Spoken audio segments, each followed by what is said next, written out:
નમસ્કાર, આપ જોઈ રહ્યા છો લખત ન્યૂઝ અપડેટ ચેનલ। તમામ સમાચાર અને અપડેટ મેળવવા માટે ચેનલને સબસ્ક્રાઇબ કરો અને બેલ આઇકન પર ક્લિક કરો જેથી તમામ સમાચાર અને અપડેટ તમને મળી રહે।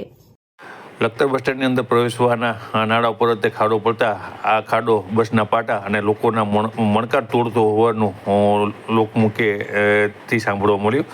ત્યારે આ ખાડો છેલ્લા ઘણા વર્ષોથી હોય, જ્યારે પણ આવો વરસાદ આવે છે ત્યારે થોડો ઘણો ખાડો બૂરી અને તંત્ર દ્વારા સંતોષ માનવામાં આવે છે। ત્યારે જે રાહદારીઓ છે, વાહન ચાલકો છે, તેમને ભારે હાલાકીનો સામનો કરવો પડે છે।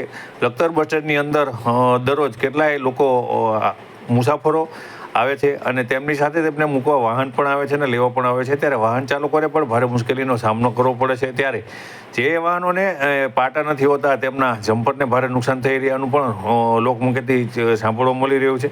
ત્યારે આ પાટો આ ખાડો છેલ્લા ઘણા વર્ષોથી છે અને તેના કારણે લોકોને ભારે હાલાકીનો સામનો કરવો પડે છે। જ્યારે બસ સ્ટેન્ડનું નવું નાળું પણ છે તે બેસી ગયું છે, તેના પર પણ ખાડા છે, તેમાં ખાસ કરી અને વાહન ચાલકોને પણ ભારે મુશ્કેલીનો સામનો કરવો પડી રહ્યો છે। ત્યારે લોકોના જણાવ્યા પ્રમાણે કે તેઓ વાહનો લઈને આવે ત્યારે તેઓના વાહન એટલે કે ખાસ કરી બસના પાટા તૂટે છે અને જ્યારે લોકો આવે છે, બસમાં બેઠેલા લોકોના કેળના મણકા તૂટે છે તેમ જણાવ્યું હતું।